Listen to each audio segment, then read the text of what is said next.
We left Dar es Salaam on the 8th of December 2020 and made our way to Zanzibar, which was a day sail. We were totally fascinated at the ferries that came past us, especially at the speed they were doing, between 30 and 40 knots. We could see that on the AIS.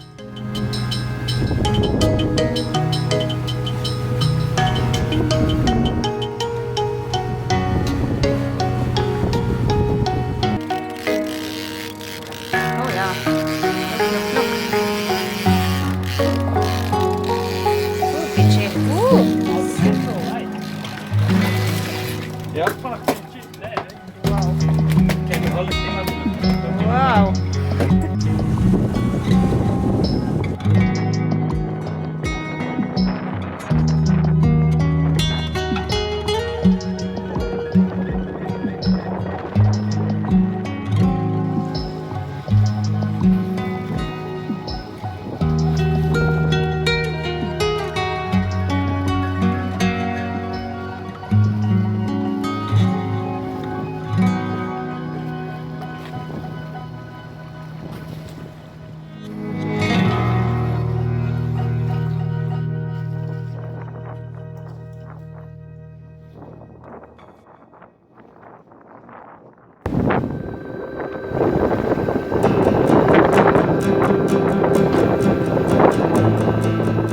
We sailed out to a local hangout called the Sandbar, and we spent the day there. This is just a big sandbar that comes out in the low tide and disappears again in the high tide.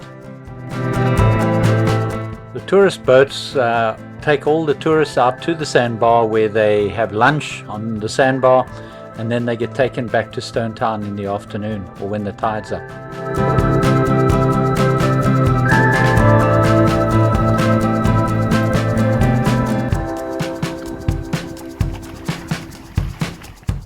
We decided to park the boat in the Azza Marina for one day so that we could go and visit Stone Town and do some shopping.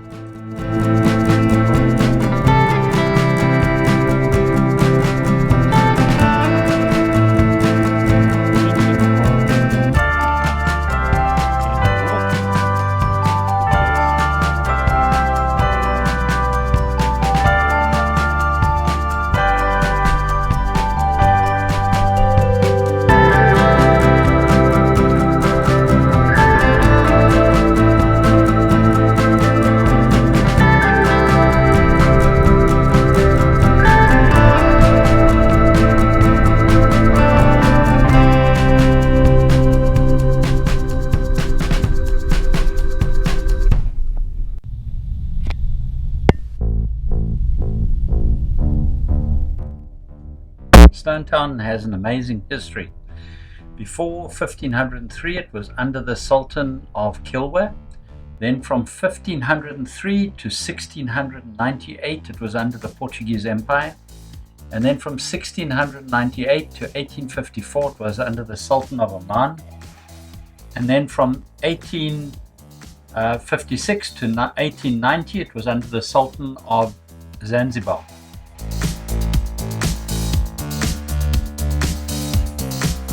We were in Stone Town, we met Carl to say goodbye before his flight back to South Africa.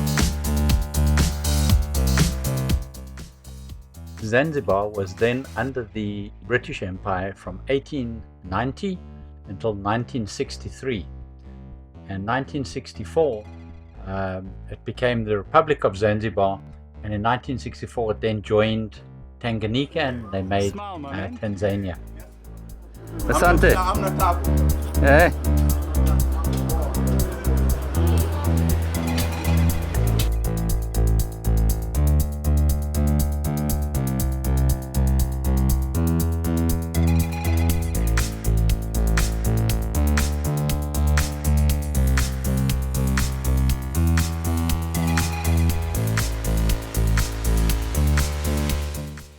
Not everybody is aware that Freddie Mercury from Queen was born in Zanzibar, and he grew up here till a teenager when his family moved to England. They have turned his birth house into a museum.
Portuguese started building the fort in the 1500s, but it was eventually completed by the Omani Sultan.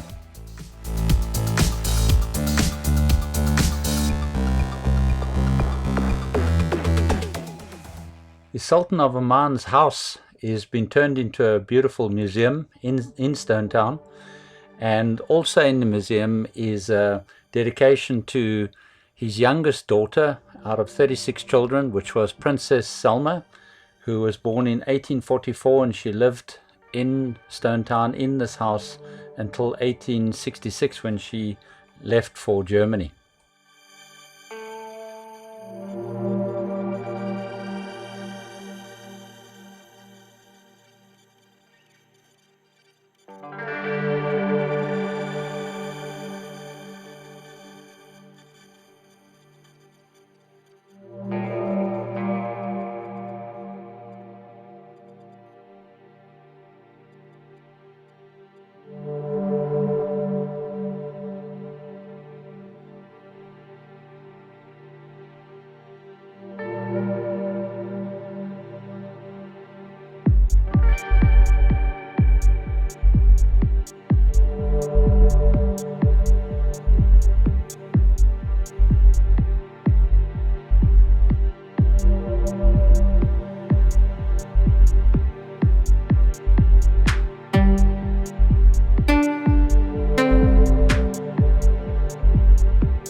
Stone Town, and we made our way, which was a day's sail, all the way up to the north of Zanzibar to a town called Nungwi and Kendwe, where we anchored till the end of December.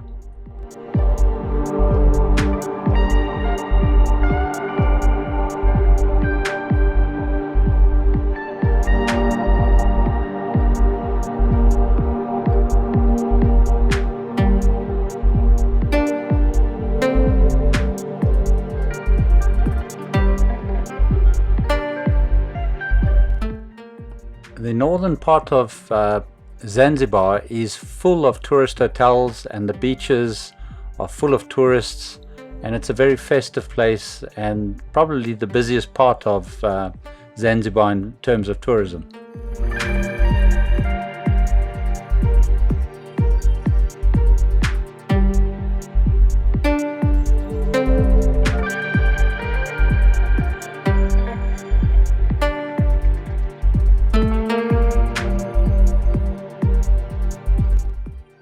Every morning and late afternoon we take the dogs for a nice walk on the beach.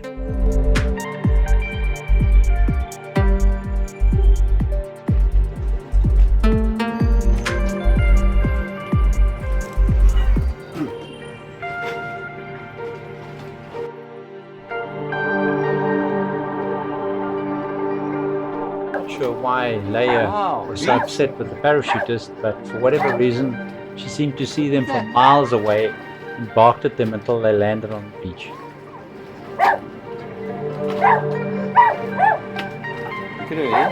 Ah, she's crossed.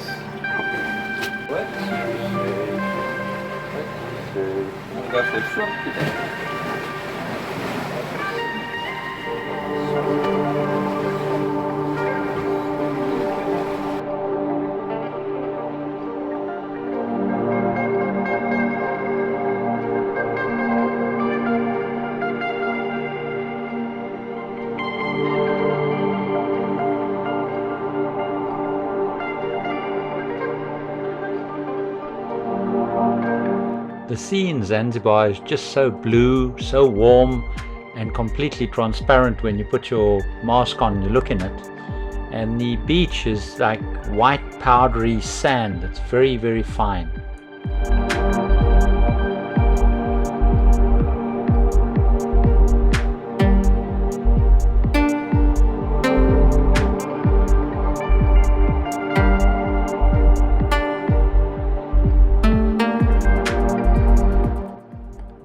On the 19th of December, we took a day sail out to Pemba Island, which is very beautiful. It's a private island, so you're not allowed on the land, but it's a very flat sea behind the island, so we went there to anchor for the day and introduced Maya to some scuba diving.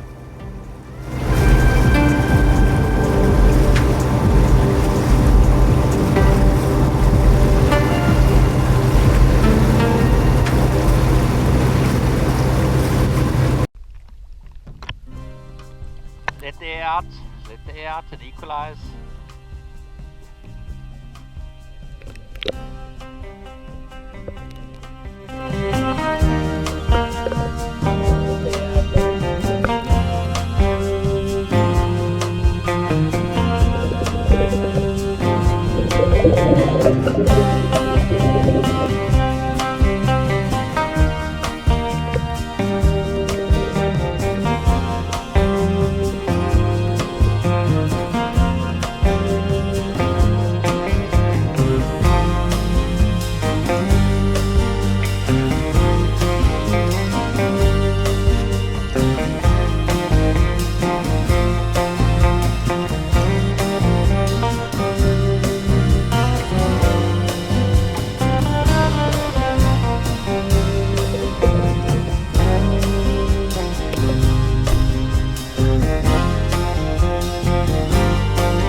Parasailing is one of the activities in Kendwa, so we decided to both try our hand at it. It was really great up there. How do you feel? Excited?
had a nice quiet old year's eve on the boat, and with New Year coming in, we watched the fireworks display that the hotels and that put off for the tourists on the resorts.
On the 8th of January 2021, we left Zanzibar heading for Pemba Island. This was another day's sail. We would arrive at Pemba Island before sunset, and that will be in our next video. If you like this video, please subscribe and hit the like button so you can see future episodes.